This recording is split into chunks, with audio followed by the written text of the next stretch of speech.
We're here in Novi, Michigan. It's a great time to get together with a lot of different vendors with automation or any type of manufacturing, but we're trying to net that together with the first robotic students.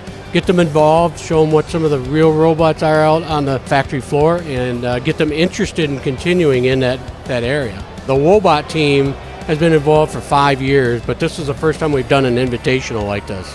A lot of our customers that we work with, machine builders and integrators, are coaches all over the state.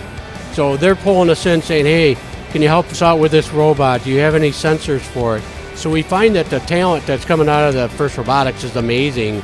So we're trying to bridge that gap between manufacturers and the students that are coming out.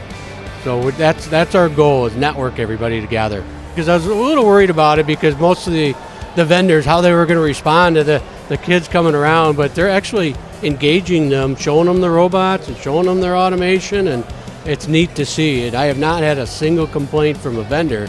Everybody's actually the opposite, like, how do we hire these kids at some point? And so we're working on it. We're going to keep building on this every year to incorporate and work closer with First Robotics and just keep tracking these kids so that we can help network those kids as they get out of college, because we'd like to hire a lot of these kids for interns and throughout the summers and give them real world applications. That's our goal.